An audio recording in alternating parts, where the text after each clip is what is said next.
이 할머니는 매일 같은 시간에 같은 약을 사갔습니다. 비가 오든 눈이 오든요. 그런데 그 약은 할머니 혼자 먹는 게 아니었습니다. 그렇다면 이 할머니는 누구를 위해 이 약을 사갔던 걸까요? 보시기 전에 좋아요와 구독 꼭 부탁드립니다. 감사합니다. 부산 서면 번화가에서 조금 벗어난 골목 안쪽에는 시간이 멈춘 듯한 풍경이 펼쳐진다. 낡은 간판들 사이로 삐걱거리는 철제 셔터, 군데군데 페인트가 벗겨진 벽면, 그리고 그 한가운데 자리한 평화약국. 15년째 이곳을 지키고 있는 약사 이도현에게 이 약국은 단순한 일터가 아니다. 그의 청춘이 스며든 공간이자 동네 사람들의 작은 고민을 들어주는 상담소이기도 했다. 매일 아침 약국 문을 열면서 이도현은 생각한다. 오늘도 별일 없이 지나가겠지. 처방전을 받고 약을 조제하고 복용법을 설명하는 일상. 그런데 3개월 전부터 그의 루틴에 작은 변화가 생겼다. 아니, 변화라기보다는 기묘한 패턴이 더해졌다고 해야 맞을 것이다. 오후 3시 10분. 시계 바늘이 정확히 그 자리를 가리킬 때마다 약국 문이 열린다. 낡은 점퍼를 입은 할머니 한 분이 구부정한 허리로 천천히 들어오신다. 강정임 75세. 이도현은 그분의 이름을 처방전에서 확인했지만 할머니와 깊은 대화를 나눠본 적은 없다. 이 약으로 오늘도 쉰게 주세요. 할머니는 언제나 같은 말을 반복하신다. 목소리는 작지만 또렷하고 눈빛은 흔들림이 없다. 이도현은 처음엔 대수롭지 않게 생각했다. 아마도 요양원이나 복지센터에서 일하시는 분이겠거니, 대량 구매가 필요한 어떤 이유가 있겠거니. 하지만 날이 갈수록 이상한 점들이 눈에 들어오기 시작했다. 첫째, 약의 조합. 진통소염제, 소독약, 거즈 세트. 이 조합은 만성질환자가 개인적으로 사용하기 위한 구성이 아니다. 오히려 응급처치나 다수의 환자를 돌보는 상황에서 필요한 품목들이다. 둘째, 구매 빈도. 하루 50개씩 일주일이면 350개. 이건 한 사람이 소비할 수 있는 양이 절대 아니다. 셋째, 결제 방식. 할머니는 언제나 현금으로 지불하신다. 카드도 계좌이체도 아닌 구겨진 10,000원짜리 지폐들. 새 돈이 아닌 여러 사람의 손을 거쳐온 듯한 낡은 돈. 이도현은 약사로서 15년간 수많은 고객을 상대해왔지만 이런 패턴은 처음이었다. 할머니, 혹시 어디 복지센터나 요양원에서 일하세요? 어느 날 조심스럽게 물었다. 할머니는 잠시 멈칫하더니 고개를 저으셨다. 아니, 그냥 필요한 사람들이 있어서요. 더 이상의 설명은 없었다. 할머니는 약 봉투를 받아들고 천천히 약국을 나가셨다. 이도현은 그 뒷모습을 바라보며 알 수 없는 불안감을 느꼈다. 필요한 사람들이라는 말이 계속 귓가에 맴돌았다. 도대체 누가 왜 하루에 50개씩이나 되는 약을 필요로 하는 걸까? 그날 저녁 이도현은 약국 장부를 다시 펼쳐봤다. 강정임 할머니의 구매 기록이 빼곡하게 적혀 있었다. 3개월간 단 하루도 빠짐없이. 비가 오나 눈이 오나 폭염이 이어지건 한파가 몰아치건 오후 3시 10분은 할머니의 시간이었다. 이상하게도 그 규칙성이 이도현을 더욱 불안하게 만들었다. 이건 단순한 습관이 아니었다. 뭔가 더 절박한 놓칠 수 없는 이유가 분명히 존재했다. 사장님, 저 할머니 뭔가 이상하지 않아요? 아르바이트생 윤하늘도 같은 생각이었다. 대학생인 하늘이는 관찰력이 예리한 편이었다. 그녀는 할머니가 약국 구석 의자에 앉아 계실 때의 모습을 이야기했다. 꼼짝하지 않고 시선은 항상 문 쪽을 향한 채 마치 누군가를 기다리는 듯한 자세. 기다리는 것 같아요. 근데 아무도 안 와요. 그리고 나갈 때 약 봉투를 절대 가방에 안 넣더라고요. 항상 손에 들고 가세요. 이도현은 고개를 끄덕였다. 그것도 그가 발견한 이상한 점 중 하나였다. 약을 자신이 사용할 목적으로 구매하는 사람이라면 가방이나 쇼핑백에 넣는 게 자연스럽다. 하지만 할머니는 약 봉투를 마치 소중한 물건을 다루듯 조심스럽게 손에 들고 가신다. 혹시 누군가에게 전달하기 위해? 하지만 그렇다면 왜 매일 같은 시간에 같은 양을? 의문은 꼬리에 꼬리를 물었다. 그리고 이도현은 알았다. 이 할머니에게는 분명 숨겨진 이야기가 있다는 것을. 그 이야기의 시작을 찾기 위해 그는 조금 더 관심을 기울이기로 마음먹었다. 약사는 단순히 약을 파는 사람이 아니다. 15년간 이 일을 해온 이도현은 처방전 하나만 봐도 환자의 상태를 어느 정도 파악할 수 있었다. 어떤 질환을 앓고 있는지, 얼마나 오래 약을 복용해 왔는지, 통증의 정도는 어느 수준인지. 약의 조합은 마치 암호처럼 많은 것을 말해준다. 강정임 할머니가 구매하는 약들을 다시 한번 면밀히 살펴봤다. 진통소염제는 가벼운 염증부터 중간 정도의 통증까지 완화할 수 있는 범용 제품이었다. 소독약은 상처 소독용, 거즈는 드레싱용. 이 조합을 보면 명확했다. 이건 만성 질환자 한 명이 장기간 사용하기 위한 구성이 아니었다. 오히려 다양한 증상을 가진 여러 사람을 동시에 돌보는 상황에 최적화된 구성이었다. 만약 요양원이나 복지시설이라면 이도현은 혼자 중얼거렸다. 그렇다면 공식적인 구매 경로가 있을 것이고 세금 계산서나 사업자 정보를 요청할 텐데 할머니는 그런 요구를 한 번도 하지 않으셨다.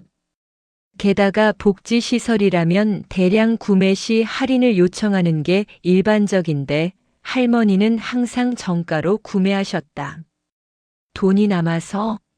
아니면 공식적인 절차를 밟을 수 없는 이유가 있어서? 윤하늘도 자기 나름대로 관찰을 이어가고 있었다. 어느 날 그녀는 약국 CCTV 영상을 확인하고는 이도현을 불렀다. 사장님, 이것 좀 보세요. 화면 속 할머니는 약국 문을 나서자마자 봉투를 열어보셨다. 내용물을 확인하는 게 아니라 개수를 세는 것처럼 보였다. 그리고 고개를 끄덕이시더니 봉투를 다시 조심스럽게 접으셨다. 그 모습은 마치 검수를 하는 사람 같았다. 누군가에게 전달하기 전 정확한 수량을 확인하는. 저분 약을 자기가 쓰시는 게 아니에요. 하늘이의 말에 이도현도 동의했다. 자신이 사용할 약을 저렇게 확인하는 사람은 없다.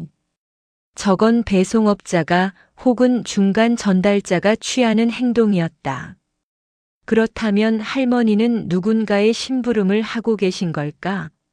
아니면 직접 여러 사람을 돌보고 계신 걸까? 이도현의 직감은 후자 쪽으로 기울었다. 할머니의 눈빛에는 책임감 같은 게 담겨 있었다. 단순히 시키는 일을 하는 사람의 눈이 아니었다. 뭔가를 지켜야 한다는, 놓쳐서는 안 된다는 절박함이 느껴졌다. 며칠 뒤 이도현은 할머니께 조심스럽게 물었다. 혹시 약이 부족하시면 미리 말씀하세요.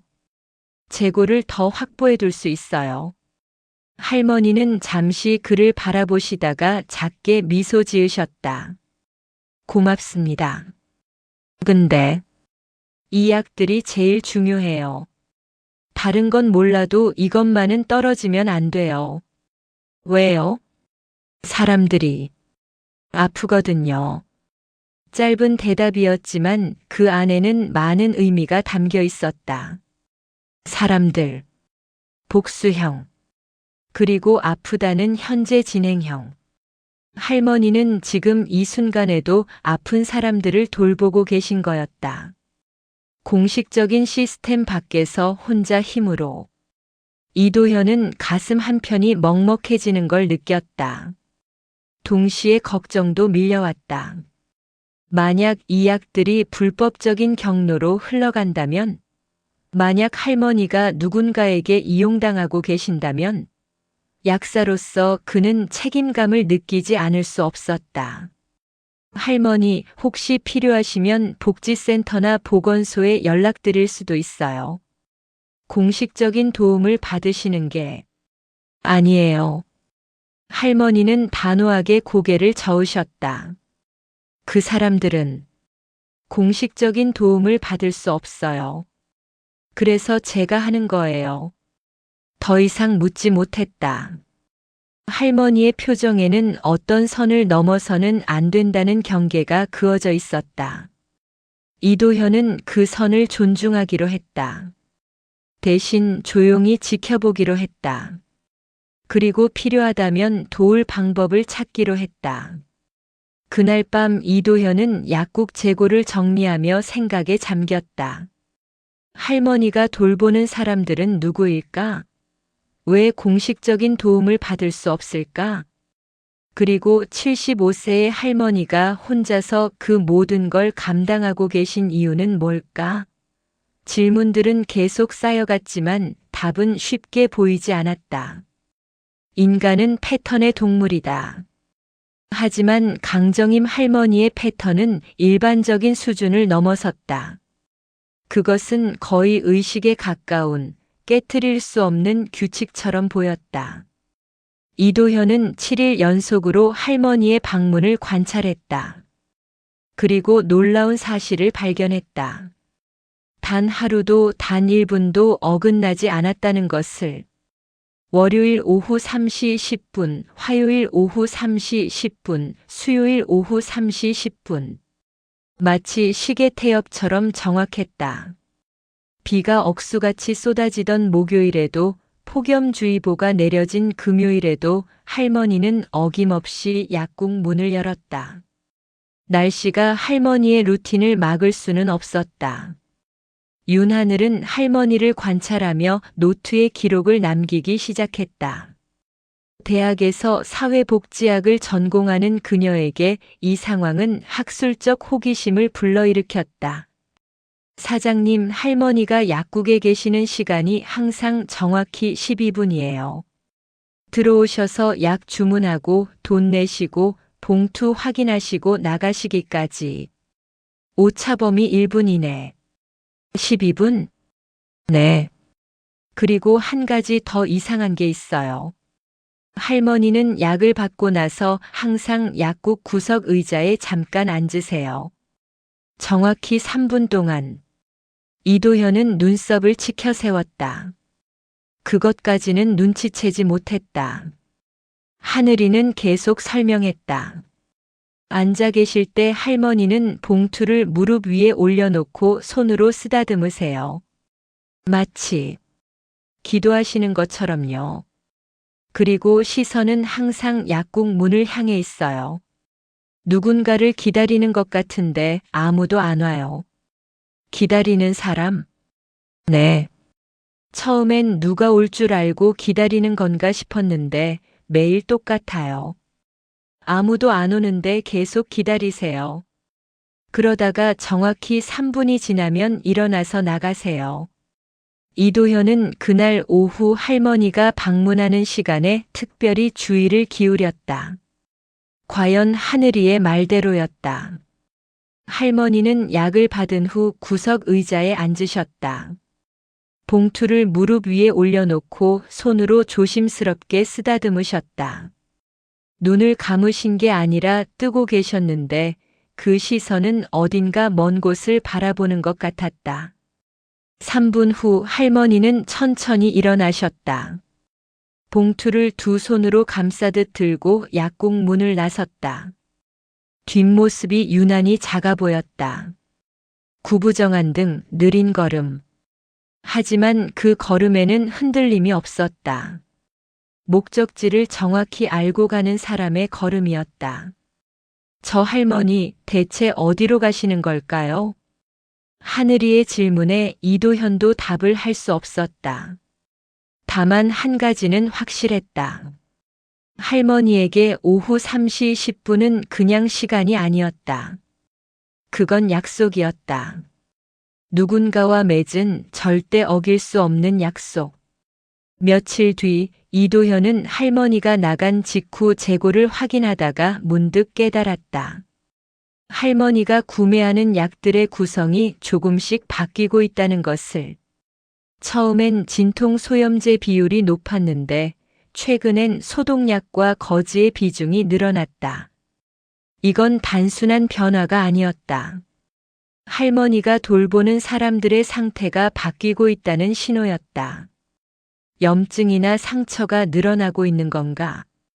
이도현의 불안감이 커졌다. 만약 할머니가 정말로 여러 사람을 혼자 돌보고 계신다면 그분들의 건강 상태가 악화되고 있을 가능성이 높았다. 그리고 75세의 할머니가 그 모든 걸 혼자 감당하기엔 너무 버거울 것이다. 할머니, 혹시 힘드시면 말씀하세요. 제가 도울 수 있는 게 있을지도.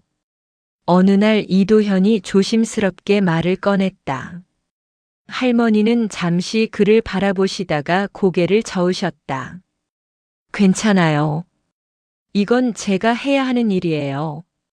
하지만, 아니에요. 다른 사람이 하면 안 돼요.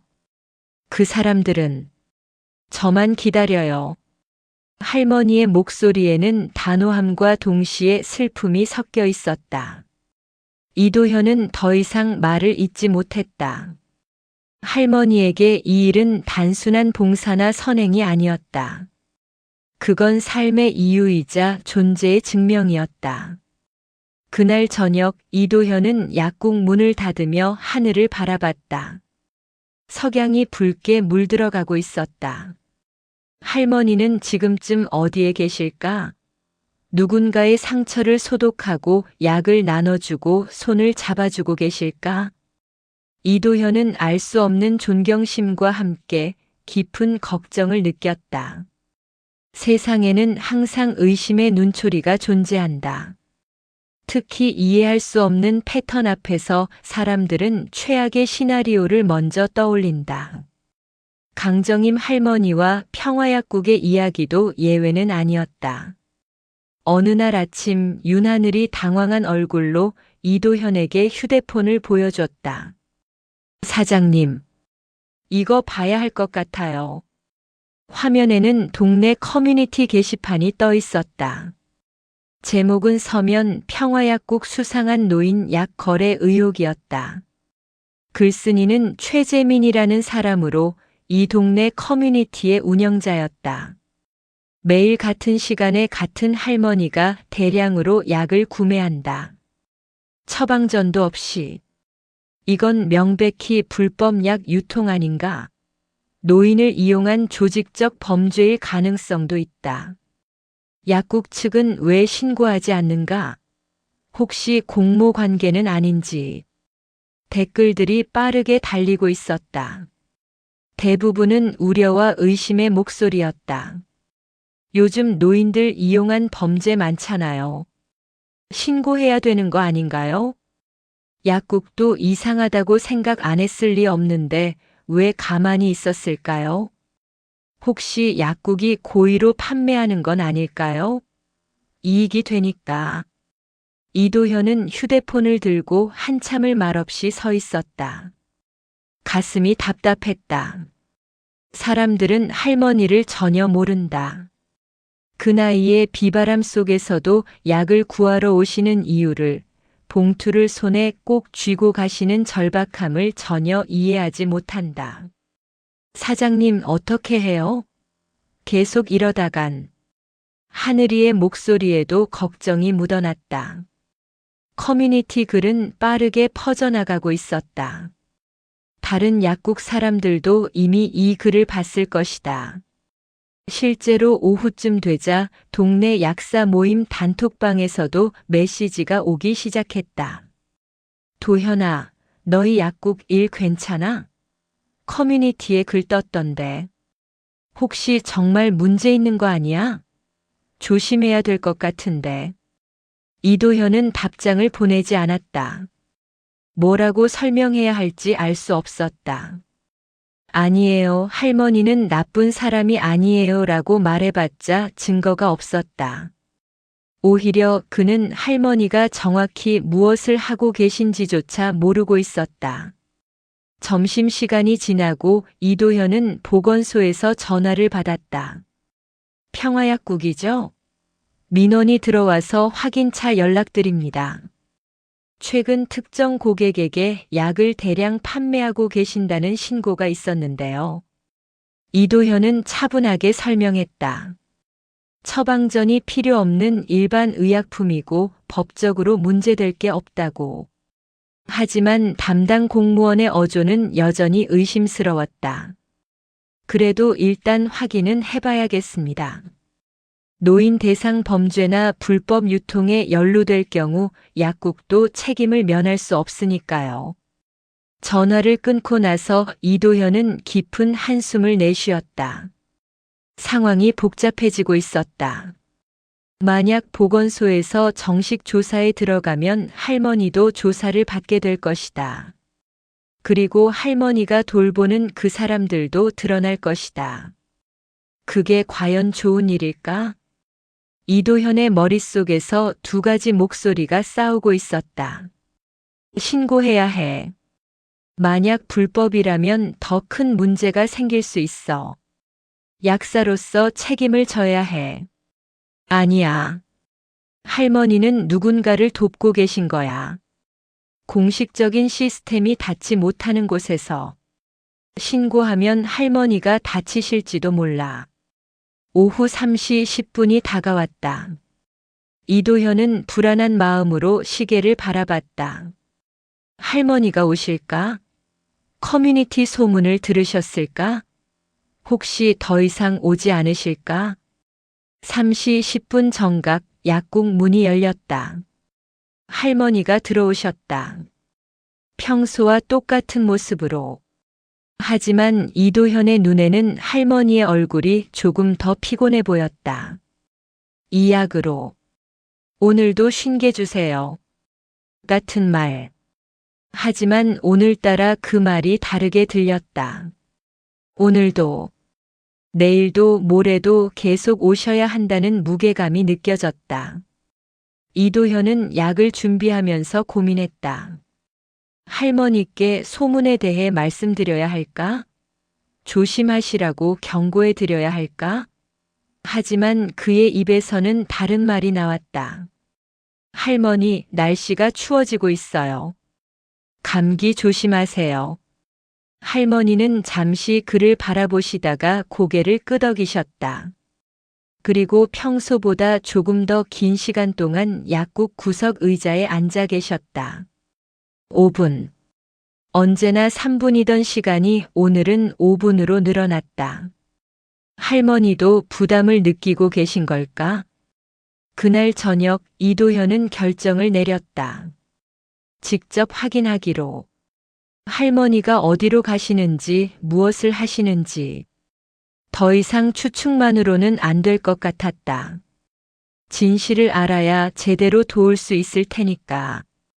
다음 날 오후 이도현은 일찍 점심을 먹고 약국 앞 골목의 위치를 잡았다. 할머니가 나오시는 방향을 확인할 수 있는 곳이었다. 가슴이 두근거렸다. 이게 옳은 일인지 확신이 서지 않았지만 더 이상 모른 척할 수는 없었다. 오후 3시 22분 할머니가 약국에서 나오셨다. 평소처럼 약 봉투를 두 손으로 조심스럽게 들고 계셨다. 이도현은 충분한 거리를 두고 뒤를 따랐다.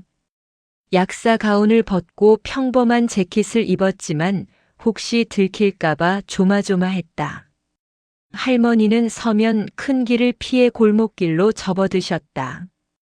오래된 건물들 사이로 난 좁은 길. 페인트가 벗겨진 벽, 녹슨 철문, 깨진 보도블록. 이 동네에 이런 곳이 있었나 싶을 정도로 낡은 풍경이었다. 이도현은 조심스럽게 거리를 유지하며 따라갔다. 10분쯤 걸었을까? 할머니는 시장 뒤편으로 향하셨다. 생선 냄새와 썩은 채소 냄새가 뒤섞인 골목. 그곳을 지나자 더욱 을씨년스러운 풍경이 펼쳐졌다. 쪽방촌이었다. 빌라라고 부르기도 민망한 판잣집과 컨테이너가 뒤섞인 주거지. 할머니는 2번 뒤를 돌아보셨다.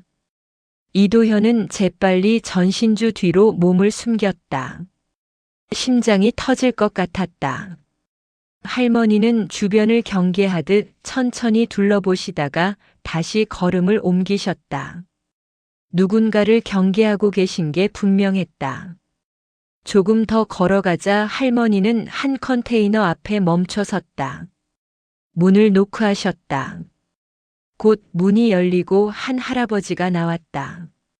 70대로 보이는 허리가 굽은 할아버지. 할머니는 약 봉투에서 몇 개를 꺼내 할아버지 손에 쥐어주셨다. 할아버지는 고개를 숙여 감사 인사를 하셨다. 다음은 옆 건물. 또 다른 노인이 나왔다. 이번에도 약 봉투에서 일부를 꺼내 전달하셨다. 이도현은 숨을 죽이고 지켜봤다. 할머니는 계속 이동하시며 약을 나눠주셨다. 1곳, 2곳, 3곳. 20분 동안 7곳을 돌아가셨다. 그런데 마지막 장소에서 뭔가 이상한 일이 벌어졌다. 젊은 남자 한 명이 할머니에게 다가왔다. 30대 초반으로 보이는 남자는 할머니를 가로막고 서더니 무언가를 말했다. 거리가 멀어 정확히 들리지는 않았지만 할머니가 단호하게 고개를 저으시는 게 보였다. 남자는 포기하지 않고 계속 말을 걸었다. 할머니는 몸을 돌려 그 자리를 벗어나려 하셨다. 남자가 할머니의 팔을 잡으려는 순간 이도현은 참지 못하고 앞으로 나섰다. 거기 뭐 하시는 겁니까? 남자는 깜짝 놀라 뒤를 돌아봤다. 할머니도 이도현을 발견하고는 눈이 커지셨다. 남자는 재빨리 이도현을 훑어보더니 혀를 차고는 골목 안쪽으로 사라졌다. 약사님, 왜 여기? 할머니의 목소리가 떨리고 있었다. 당황하신 게 분명했다. 이도현은 어떻게 대답해야 할지 몰라 잠시 말을 잃었다. 죄송합니다. 그냥 걱정이 돼서요. 할머니가 매일 약을 사가시는데 어디로 가시나 궁금해서. 할머니는 한숨을 내쉬셨다. 화가 나신 것 같았지만 동시에 안도하는 표정도 보였다. 따라오시면 안 되는데. 저 남자는 누구였어요? 나쁜 사람이에요. 약을 가로채려는. 할머니는 더 이상 말을 잇지 않으셨다. 대신 이도현을 돌아보며 조용히 말씀하셨다. 약사님, 이 일은 아무에게도 말하지 마세요. 제발. 이도현은 고개를 끄덕였다. 하지만 머릿속은 복잡했다. 할머니는 정말로 혼자서 이 많은 사람들을 돌보고 계셨다. 공식적인 도움도 없이 위험을 감수하면서. 그리고 누군가는 그걸 노리고 있었다. 그 다음 날 윤하늘이 창백한 얼굴로 이도현을 찾아왔다. 사장님, 어제 저 남자 또 왔어요. 무슨 남자? 할머니 따라다니던 그 젊은 남자요. 약국 앞에서 서성이더라고요. 제가 물어봤더니 약 거래 제안을 하더라고요.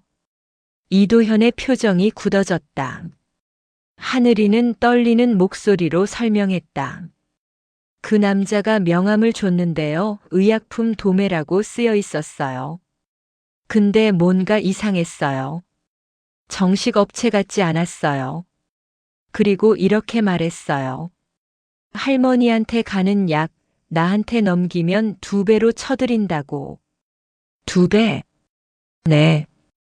그리고 어차피 할머니는 돈도 제대로 못 받으실 텐데 우리한테 넘기는 게 낫지 않겠냐고 했어요. 저는 당연히 거절했죠. 근데 그 남자가 웃으면서 곧 마음 바뀔 거다라고 하더라고요. 이도현은 주먹을 불끈 쥐었다. 불법 브로커였다.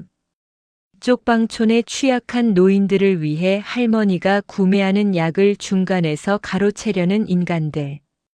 아마 그 약을 더 비싼 값에 되팔거나 아예 다른 용도로 유통하려는 것이다. 그 남자 할머니한테도 접근했을 거예요. 이도현의 말에 하늘이가 고개를 끄덕였다.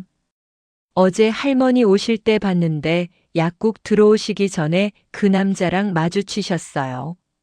남자가 뭐라고 말을 거는데 할머니가 고개를 저으시고 재빨리 약국으로 들어오셨어요. 이도현은 그제야 어제 할머니가 왜 평소보다 늦게 오셨는지 이해했다. 그 남자를 피하려고 돌아서 오셨을 것이다.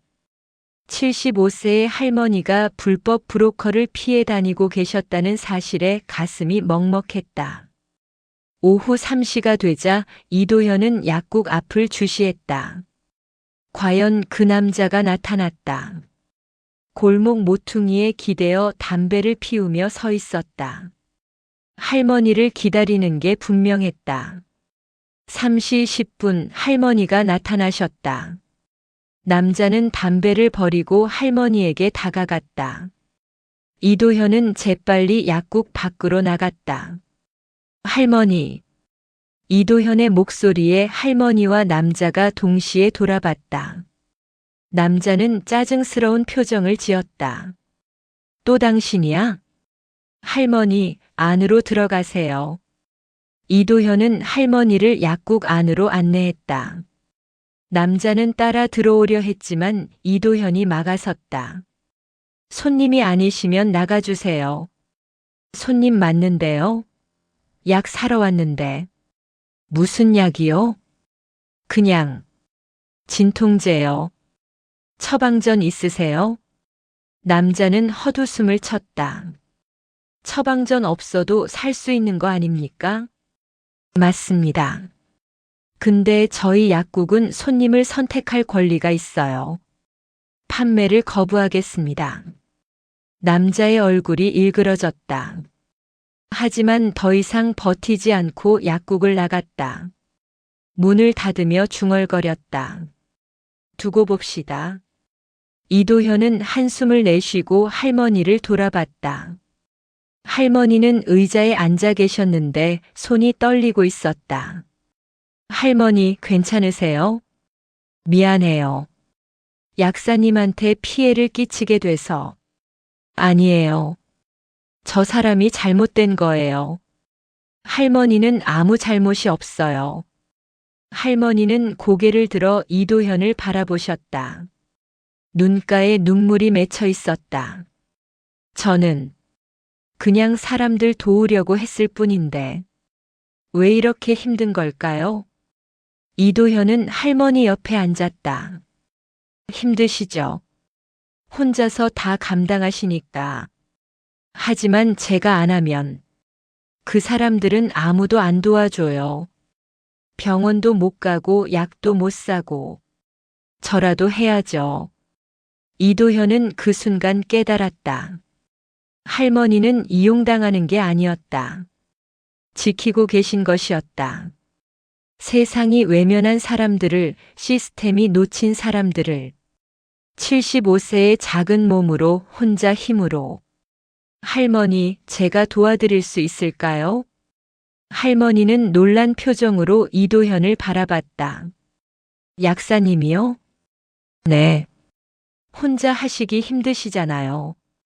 약도 더 싸게 드릴 수 있고 필요하면 직접 가서 봐드릴 수도 있어요. 할머니의 눈에서 눈물이 흘러내렸다. 하지만 그건 슬픔의 눈물이 아니었다.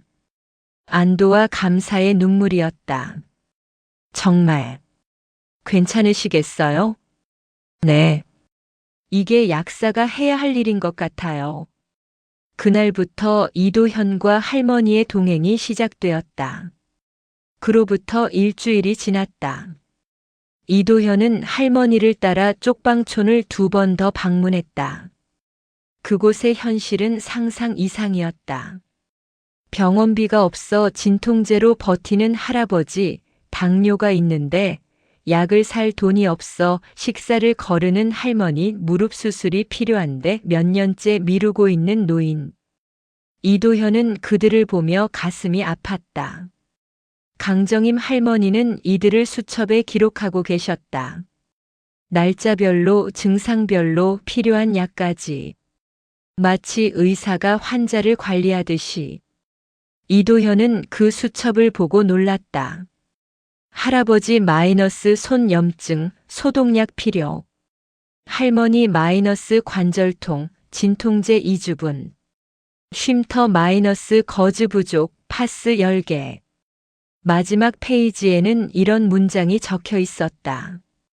오늘은 많이 추울 것. 이도현은 할머니에게 물었다. 이게 무슨 뜻이에요? 날씨가 추우면 통증이 심해져요. 그래서 미리 준비해야 해요. 할머니는 날씨까지 고려해서 약을 준비하고 계셨다. 이도현은 할머니의 헌신에 고개가 숙여졌다. 하지만 걱정도 컸다. 할머니의 얼굴이 날로 수척해지고 있었다. 기침도 잦아졌고 걸음도 더 느려졌다. 이도현은 건강검진을 권유했지만 할머니는 고개를 저으셨다. 괜찮아요. 바쁜데 병원 갈 시간이 없어요. 할머니 건강이 먼저예요. 아니에요. 제가 쓰러지면 그 사람들은 어떻게 해요? 이도현은 더 이상 설득할 수 없었다. 할머니에게 그 사람들은 가족이나 다름없었다. 그런데 일주일 후 할머니가 나타나지 않으셨다. 오후 3시 10분이 지나고 3시 20분이 지나고 3시 30분이 되어도 할머니는 오시지 않았다. 이도현은 불안했다. 할머니가 단 하루도 빠뜨리지 않으셨던 그 약속을. 사장님, 할머니한테 전화해봐야 하는 거 아니에요? 하늘이의 말에 이도현은 고개를 저었다. 연락처를 몰라요. 그때 약국 문이 열리며 한 중년 남성이 들어왔다. 쪽방촌에서 봤던 할아버지 중 한 분이었다. 혹시 약사님이세요? 네, 무슨 일이세요? 정임이 할머니가 쓰러지셨어요. 이도현의 얼굴이 하얘졌다. 어디세요? 쪽방에. 구급차 불렀는데. 이도현은 가운도 벗지 않고 약국을 뛰쳐나갔다. 하늘이에게 약국을 맡기고 택시를 잡아타고 쪽방촌으로 향했다. 이미 구급차와 경찰차가 도착해 있었다. 할머니는 들것에 실려 나오고 계셨다. 의식은 있었지만 얼굴이 창백했다. 할머니. 이도현이 다가가자 할머니가 약하게 미소 지으셨다. 약사님. 죄송해요. 오늘 약국 못 갔네요. 그게 지금 중요한 게 아니에요. 할머니 괜찮으세요? 구급대원이 설명했다. 탈진으로 쓰러지신 것 같습니다. 병원으로 모시겠습니다. 이도현은 구급차를 따라 병원으로 갔다. 응급실에서 검사를 받는 동안 이도현은 할머니의 쪽방을 정리하러 갔다. 그곳에서 약 봉투들과 수첩을 발견했다. 수첩을 펼쳐보니 더 많은 기록이 있었다. 3년치 기록. 할머니는 3년 동안 이 일을 해오셨다. 매일 빠짐없이. 수첩 마지막 장에는 이런 문장이 적혀 있었다. 내가 없어도 누군가 이 일을 계속해 주길. 이도현은 눈물이 핑 돌았다. 할머니는 자신의 한계를 알고 계셨다. 언젠가 이 일을 계속할 수 없게 될 거라는 걸. 그래서 기록을 남기신 거였다. 병원으로 돌아가니 의사가 기다리고 있었다. 보호자분이신가요? 아니요, 하지만 환자분 상태가 좋지 않습니다. 말기 폐질환으로 판정됐고 시한부 판정입니다. 이도현은 그 자리에 주저앉을 뻔했다. 얼마나? 길면 3개월. 할머니는 3일간 병원에 입원하셨다. 이도현은 매일 병문안을 갔다. 할머니는 병상에 누워 계셨지만 걱정하는 건 자신의 건강이 아니었다. 약사님, 그 사람들 약은 누가 가져다 드리죠? 제가 다녀왔어요. 할머니 수첩 보고. 할머니는 안도의 한숨을 내쉬셨다. 그러나 곧 불안한 표정으로 물으셨다. 박할아버지는요? 손 염증이 심하셨는데 소독약이랑 항생제 연고 드렸어요. 많이 나아지셨대요. 최할머니는 무릎이 파스랑 진통제 드렸습니다. 걱정하지 마세요. 할머니는 베개에 머리를 기댄 채 천장을 바라보셨다. 눈가에 눈물이 맺혔다. 고마워요. 정말 고마워요. 약사님이 아니었으면. 이도현은 의자를 당겨 앉으며 조심스럽게 물었다. 할머니, 언제부터 이 일을 하신 거예요? 왜 이렇게 힘든 일을 혼자 하신 거예요? 할머니는 잠시 침묵하셨다. 창밖을 바라보시다가 천천히 입을 여셨다. 3년 전, 남편이 돌아가시고 나서요. 할머니의 목소리는 작았지만 또렷했다. 마치 오래 묵혀둔 이야기를 꺼내는 것처럼. 남편이 아팠어요. 10년 동안. 처음엔 가벼운 병인 줄 알았는데 점점 나빠졌죠. 병원비가 너무 많이 들었어요. 할머니는 그 10년간 남편을 간병하셨다고 했다. 집을 팔고 저축을 다 쓰고 친척들에게도 손을 벌렸다. 그래도 모자랐다. 결국 빚까지 졌다. 남편이 제일 힘들어했던 건 아픈 게 아니었어요.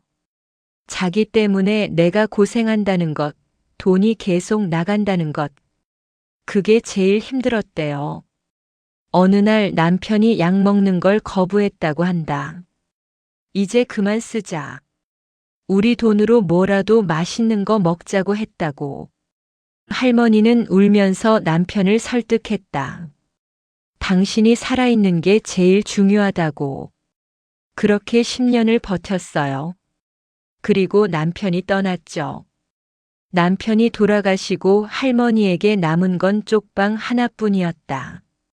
빚은 조금씩 갚아나갔지만 생활은 빠듯했다. 기초연금으로 근근히 살아가는 나날들. 쪽방으로 이사 오고 나서 주변을 보게 됐어요.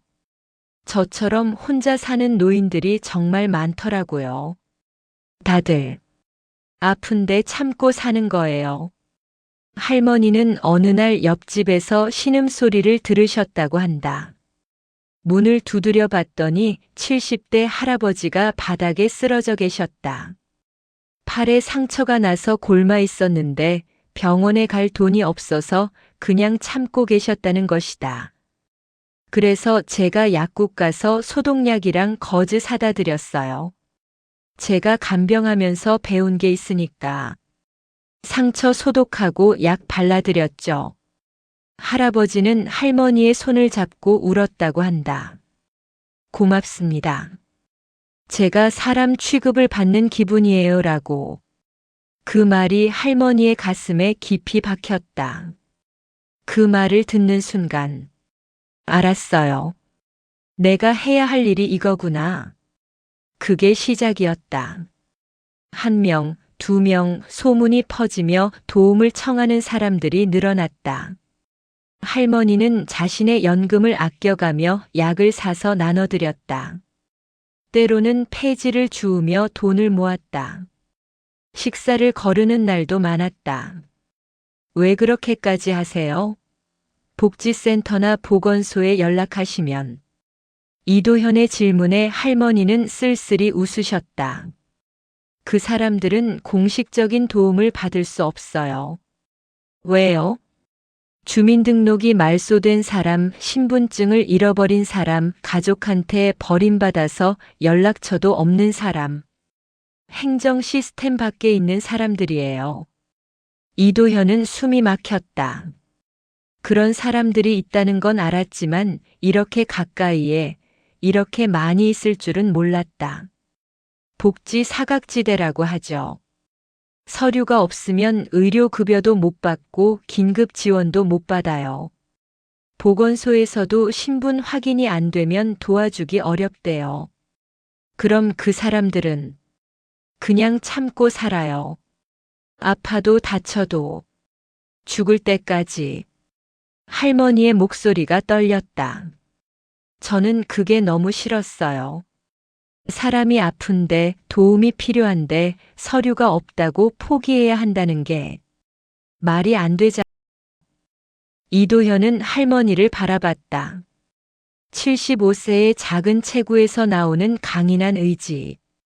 세상이 포기한 사람들을 끝까지 포기하지 않으신 마음. 그래서 제가 하는 거예요. 공식적인 시스템이 닿지 못하는 곳까지. 제가 갈 수 있는 곳까지.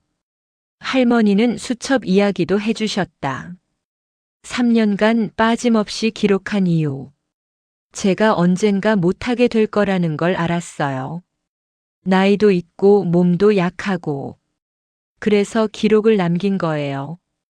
혹시라도 누군가 이 일을 이어받을 수 있게. 마지막 장에 적힌 내가 없어도 누군가 이 일을 계속해 주기리라는 문장. 그건 할머니의 소원이자 유언이었다. 할머니. 이도현은 말을 잇지 못했다. 가슴이 먹먹했다. 약사님, 저 이제 얼마 못 산대요. 의사의 말을 들으셨던 것이다. 말기 폐질환, 시한부. 남은 시간이 많지 않아요. 그래서 부탁하고 싶은 게 있어요. 말씀하세요. 그 사람들 계속 돌봐주실 수 있나요? 이도현은 고개를 끄덕였다. 눈물이 핑 돌았지만 참았다. 네, 제가 하겠습니다. 할머니는 안도의 한숨을 내쉬셨다. 고마워요. 정말 고마워요. 이제야 마음이 놓여요. 하지만 할머니, 포기하시면 안 돼요. 치료받으셔야. 아니에요. 괜찮아요. 저는 이미 충분히 살았어요. 남편도 보냈고 해야 할 일도 했고. 이제 누군가 이어받아 주니까 여한이 없어요. 이도현은 할머니의 손을 꼭 잡았다. 그 손은 거칠고 주름투성이었지만 따뜻했다. 수많은 사람들을 어루만져준 손. 상처를 닦아주고 약을 발라주고 희망을 전해준 손. 할머니가 하신 일. 절대 잊지 않을게요. 할머니는 미소 지으셨다. 고마워요, 약사님. 당신은 좋은 사람이에요. 그날 밤 이도현은 병원 복도에 앉아 할머니의 수첩을 펼쳤다. 3년간의 기록. 수백 명의 이름, 증상, 필요한 약. 그 하나하나에 할머니의 사랑이 담겨 있었다. 이도현은 다짐했다. 이 사랑을 이어가겠다고. 할머니의 뜻을 지키겠다고. 할머니가 퇴원하시던 날 쪽방촌 사람들이 병원에 찾아왔다. 10명 남짓한 노인들이 병실 문 앞에 모여 계셨다. 모두 할머니가 돌보시던 분들이었다. 정임아, 괜찮아? 우리 걱정 많이 했어. 빨리 나아서 돌아와야 해. 할머니는 침대에 앉아 그분들을 바라보며 눈물을 흘리셨다. 이도현은 그 장면을 보며 깨달았다. 할머니에게 그분들은 환자가 아니라 가족이었다는 것을. 미안해요, 여러분. 걱정 끼쳐서. 무슨 소리야? 우리가 미안하지. 당신한테 짐만 됐는데. 아니에요. 여러분은 제 삶의 이유예요. 할머니의 말에 모두가 울먹였다. 이도현도 뒤돌아서서 눈물을 닦았다. 퇴원 후 할머니는 이도현과 함께 쪽방촌을 다시 방문했다. 할머니는 한 분 한 분을 소개해 주셨다. 이분이 김할아버지. 당뇨가 있으세요. 혈당 체크 꼭 해드려야 해요. 이분은 박할머니. 무릎이 안 좋으세요. 파스 자주 바꿔드려야 하고요. 이분은 최할아버지. 손이 떨려서 약 포장 뜯기 힘들어 하세요. 미리 뜯어드려야 해요. 할머니는 단순히 약만 전달하신 게 아니었다. 각자의 상황을 파악하고 필요한 걸 세심하게 챙겨주셨다. 누구는 약을 씹어 먹는 걸 어려워하니까 물약으로, 누구는 밤에 통증이 심하니까 저녁에 한 번 더 방문하고. 이게 중요해요, 약사님. 약을 그냥 주는 게 아니라 그 사람을 이해하고 주는 거예요. 이도현은 고개를 끄덕이며 수첩에 메모했다. 할머니의 노하우, 할머니의 마음을 놓치지 않으려고 애썼다. 그리고 이것도 중요해요. 할머니는 한 할아버지에게 약을 전달하면서 손을 꼭 잡아주셨다. 잘 지내셨어요? 요즘 날씨가 추워져서 걱정했어요. 덕분에 잘 지냈어. 정임이 당신이 안 오니까 얼마나 걱정했는지 알아? 미안해요. 이제 이 약사님이 와주실 거예요.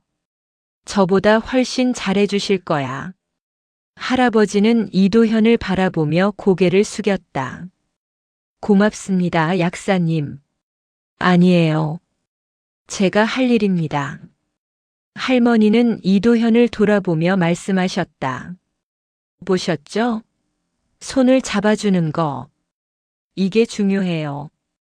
약만 놓고 가면 안 돼요. 사람을 봐줘야 해요. 사람을요? 네.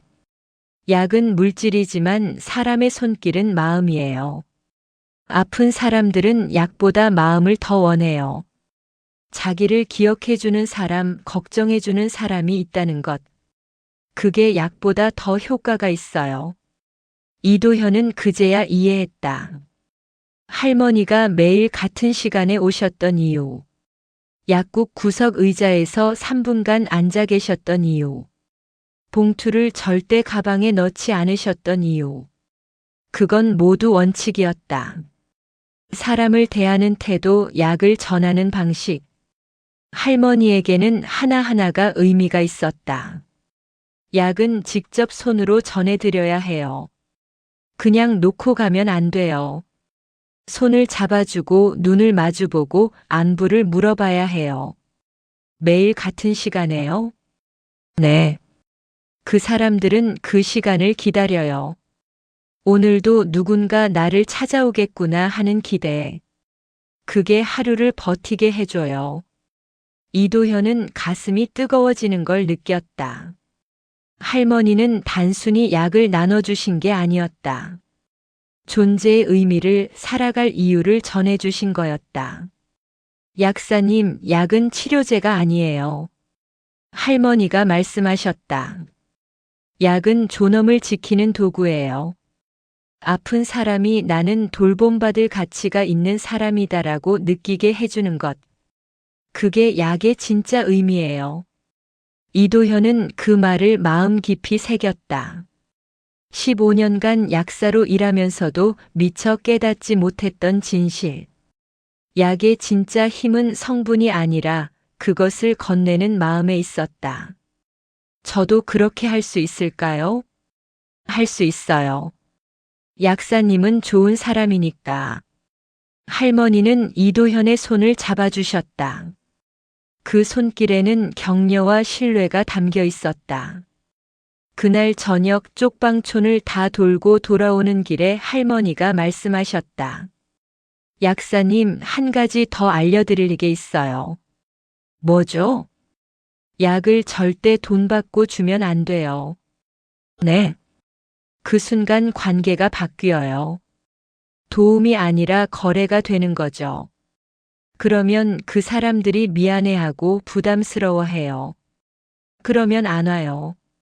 아파도 참고. 이도현은 고개를 끄덕였다. 그래서 할머니가 항상 공짜로. 네. 이건 선물이에요. 조건 없는 선물. 그래야 그 사람들이 마음 편하게 받아요. 할머니는 계속 설명해 주셨다. 어떤 사람은 자존심이 강해서 도움받는 걸 싫어한다고. 그런 사람한테는 이거 남는 거예요. 버릴 거 아니면 쓰세요라고 말하라고. 어떤 사람은 고마운 마음에 뭐라도 주려고 한다고. 그럴 땐 다음에 제가 힘들 때 도와주세요라고 말하라고. 사람의 마음을 지켜주는 거예요. 자존심도 감사함도 모두 소중하니까. 이도현은 할머니의 지혜에 감탄했다. 단순히 약을 나눠주는 게 아니라 사람의 마음까지 세심하게 돌보는 것. 그게 진짜 돌봄이었다. 약사님, 이 일 쉽지 않을 거예요. 알아요. 힘들 때도 많을 거고 포기하고 싶을 때도 있을 거예요. 그래도 할게요. 왜요? 이도현은 할머니를 바라보며 미소 지었다. 할머니가 보여주셨잖아요.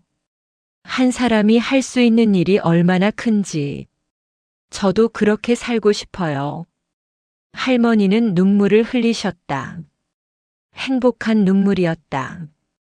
고마워요, 약사님. 당신 같은 사람이 있어서 세상이 아직 살만해요.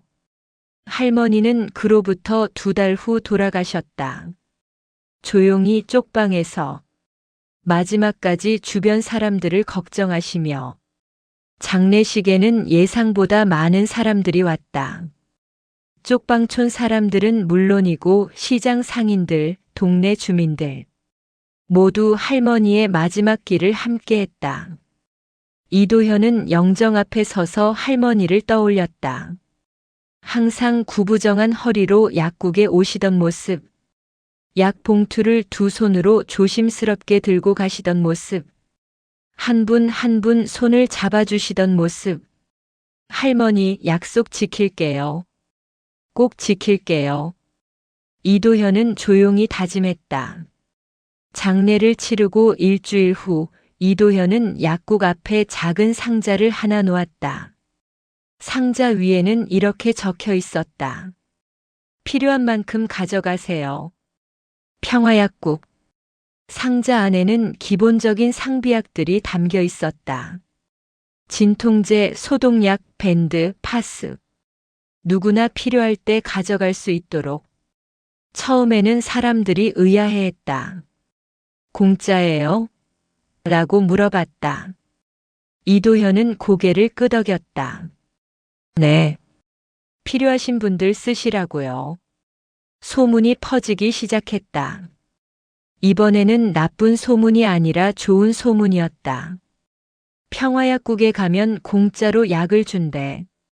어려운 사람들 많이 도와준대. 처음에는 조심스럽게 1~2명이 가져가더니 점점 더 많은 사람들이 찾아왔다. 이도현은 매일 아침 상자를 확인하고 약을 채워 넣었다. 할머니처럼. 윤하늘도 적극적으로 도왔다. 사장님, 저도 쪽방촌 봉사같이 가도 될까요? 물론이죠. 하늘이는 사회복지학을 전공하는 학생답게 체계적으로 접근했다. 각 가정의 상황을 기록하고 필요한 지원을 파악하고 연결 가능한 복지 서비스를 찾아냈다. 사장님, 이분은 장애인 등록만 하시면 의료급여를 받으실 수 있어요. 제가 복지관에 연락해 볼게요. 이 할아버지는 기초생활수급자 신청이 가능할 것 같아요. 서류 준비 도와드릴게요. 하늘이의 노력으로 몇 분은 공식적인 지원을 받을 수 있게 되었다. 하지만 여전히 시스템 밖에 있는 사람들이 있었다. 그분들은 이도현이 계속 돌봤다. 어느 날 동네 약사 모임에서 이도현의 이야기가 화제가 되었다. 도현아, 너 요즘 봉사 많이 한다면서? 네, 조금씩 하고 있어요. 우리도 동참하면 어때? 각자 약국에서 조금씩 내놓으면. 그렇게 약나눔 네트워크가 만들어졌다. 동네 약국 5곳이 함께 참여했다. 각 약국마다 나눔 상자를 비치하고 필요한 사람들이 가져갈 수 있게 했다. 시장 상인들도 동참했다. 약사님, 우리도 뭐 도울 거 없을까? 반찬이라도 좀 나눠드리면 어떨까? 옷이나 이불도 필요하시겠는데. 작은 나눔이 모여 큰 흐름이 되었다. 쪽방촌 사람들의 삶이 조금씩 나아지기 시작했다. 약 걱정을 덜게 되고 밥을 거르는 날이 줄어들고 추운 겨울을 조금 더 따뜻하게 보낼 수 있게 되었다. 이도현은 매주 쪽방촌을 방문했다. 할머니가 하셨던 것처럼 약을 전달하고 손을 잡아주고 안부를 물었다. 할아버지 잘 지내셨어요? 약사님 덕분에 잘 지냈지. 요즘 무릎 통증이 많이 나아졌어. 다행이네요. 약 떨어지기 전에 말씀하세요. 고맙네, 약사님. 정임이 할머니가 좋은 사람한테 일을 맡기셨어. 이도현은 그 말을 들으며 가슴이 따뜻해졌다. 할머니의 사랑이 계속 이어지고 있다는 것을. 어느 날 저녁 약국 문을 닫으려는데 윤하늘이 말했다. 사장님, 약이 남았어요. 남았어? 네. 오늘 생각보다 안 나갔어요. 이도현은 상자를 확인했다. 정말 약이 많이 남아 있었다. 예전 같으면 다 떨어졌을 텐데. 이도현은 그 이유를 알았다. 사람들이 필요한 만큼만 가져가기 시작한 것이다. 처음에는 혹시 모를 미래를 대비해서 많이 가져갔지만 이제는 매일 채워진다는 걸 알았기에 필요한 만큼만 가져가는 것이었다. 하늘아, 이게 바로 신뢰야. 신뢰요? 응. 사람들이 우리를 믿기 시작한 거야. 내일도 있을 거라고, 필요할 때 또 올 수 있다고. 그래서 욕심 부리지 않는 거지. 하늘이는 고개를 끄덕였다. 할머니가 만든 신뢰네요. 맞아. 할머니가 3년 동안 쌓아온 신뢰. 우리는 그걸 이어가는 거야. 두 사람은 창밖을 바라봤다. 석양이 붉게 물들어가고 있었다. 할머니가 매일 걸었을 그 골목길이 보였다. 이도현은 할머니의 수첩을 꺼내 펼쳤다. 마지막 장에 할머니가 남긴 문장. 내가 없어도 누군가 이 일을 계속해 주길. 이도현은 펜을 들어 그 밑에 한 줄을 추가했다. 할머니, 약속 지키고 있어요. 그리고 이제 혼자가 아니에요. 지금까지 낭만 인생을 시청해 주신 여러분들 너무 감사합니다. 다시 한번 좋아요와 구독 부탁드립니다.